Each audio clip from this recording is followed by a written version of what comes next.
Hello and welcome! If you've ever held a mysterious object, a bell, a ledger, a quilt, a radio, and wondered, is this real? Is the story true? This is for you. After years helping schools and local historical societies, I want you to leave thinking, I can do this, and I can do it responsibly. Why does local history feel messy? Because most items arrive as family lore, ag finds, or yard sale treasures with big stories and little paperwork. And in the US, we carry public trust. Tight budgets, school timelines, and serious laws like NAGPRA when native items may be involved. Here's the good news. You don't need a lab to do this right. Most solid authentications rely on documentation, local records, and comparison. Then, only when needed, targeted testing. Picture a pyramid. The base is local knowledge, paperwork, oral histories, and comparison to known examples. The narrow top is science, lab work you use sparingly when stakes are high or the story won't settle. In major collections, most decisions lean on documents and comparative analysis, not lab results. Your notebook, camera, and library card are powerful tools. What does authenticating mean? 3 linked questions. What is it? How old is it? Is the story true? They connect. If a 1920s radio has transistors post-World War II tech, you've answered what it is and how old. If a Civil War diary is in ballpoint ink, 1950s and later, the story needs a rewrite. Artifacts live inside technological and cultural systems. When parts don't match the era, that mismatch is your clue. Here's the field-tested workflow I use anywhere, from 4th grade classrooms to county archives. Step 1. Intake and stabilization. Create a clean start. The biggest losses happen the first day, when eager hands clean, separate parts, or discard irrelevant packaging. Slow down. Make a simple custody note. Who brought it, how you received it, what they say it is, and contact info. Take photos from all angles before touching anything. A phone, steady light, and a white poster board are enough. Get close-ups of maker's marks, handwritten notes, seams, wear patterns. Scratches and smudges often testify best. Handle gently. Use nitrile gloves for photos, metals, and anything that picks up oils. If you smell mothballs, pesticides, or see mold, isolate the item and consult someone trained in collections care. Remember, some older taxidermy and textiles were treated with arsenic or mercury. Respect the unknown. Assign a unique ID, even a temporary number, and label reversibly so separated pieces can reunite. Store away from direct sunlight, heaters, damp basements, and big humidity swings. If you'd be comfortable spending a day there, your artifact probably will be too. Quick story.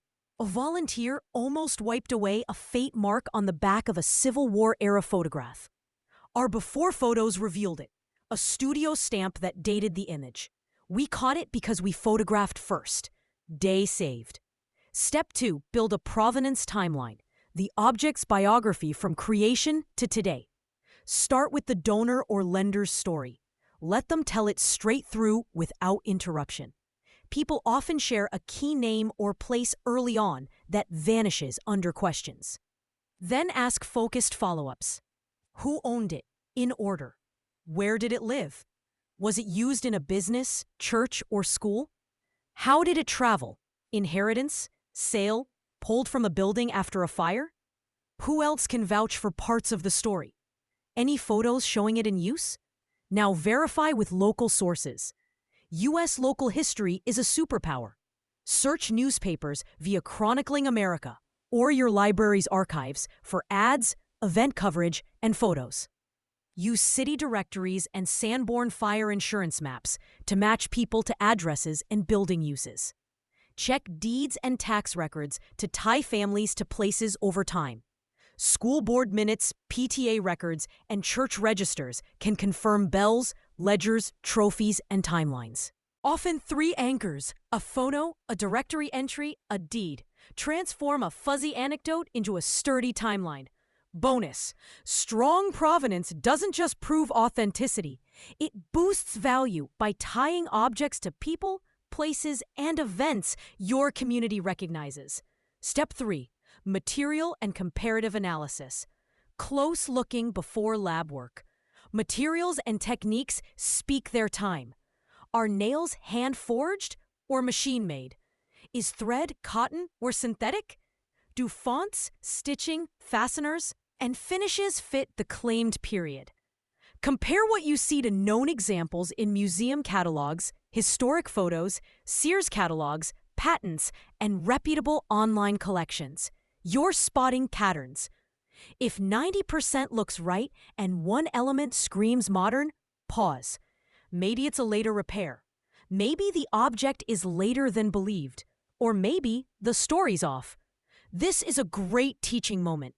Invite students to play Spot the Anachronism. Once tuned in, they'll surprise you. Step 4: escalation, science and outside experts when needed. Let questions drive tests, not the other way around. If the story hinges on whether ink is period or ballpoint, that's testable. If a quilt's dyes seem unusual, a small fiber analysis might be worth it. Call your state museum, a university lab, or a conservator before spending money. Often a subject specialist, a radio historian, textile conservator, or firearms expert can answer more in a conversation than an expensive broad test. And remember, most decisions won't need a lab. That's not cutting corners. That's good practice. We have to talk ethics, not as an add-on, but as the framework. If an item may be connected to Native American communities, especially human remains, funerary objects, or sacred items, stop and consult. Laws like NAGPRA exist for a reason. Your state museum or tribal historic preservation office can guide next steps. Treat community collections as a public trust. Keep clear records, respect donor agreements, and credit the people whose memories and documents help you. If an oral history informs your conclusions, name the storyteller in your notes and, when appropriate, on labels. Avoid acquiring items you suspect were taken from archaeological sites or stolen from institutions. The stories we tell should honor people, not erase them. Notice the theme. This work is as much about people as objects. The grandmother's shoebox photos, the church register entry, the teenager who remembers when the school trophy case was replaced. These voices make artifacts legible. Invite your community in, and you don't just authenticate. You build trust and shared stewardship. What does success look like? A lean folder or digital record with your intake form, clear photos, a concise timeline, a short interpretation that answers, what is it? How old is it? Is the story true? It looks like a label that credits the family who loaned it and the librarian who found the 1932 ad that clinched the date. It looks like an object stored safely, ready to teach not just what happened, but how we know. A few final reminders. Document before you touch. Let the donor tell the story straight through. Then build a timeline you can test. Use local records. They're your strongest, cheapest tools. Look closely and compare to known examples. Bring in science only when the question demands it. Let ethics guide every decision, especially with culturally sensitive items. Be comfortable saying, we're still investigating. Uncertainty is honest and models great historical thinking. If you want the nitty-gritty, sample forms, checklists, sources for maps and directories, and community engagement ideas, the written guide has you covered. But even without it, you've got this. With care, curiosity, and respect, you can tell whether that bell rang in your town's old schoolhouse, whether that ledger tracked a Main Street business, whether that radio really played the news your grandparents heard. Get it right, and you're not just authenticating an object. You're anchoring a story to the place and people you serve. Thanks for spending this time with me. I can't wait to hear what you and your community discover next.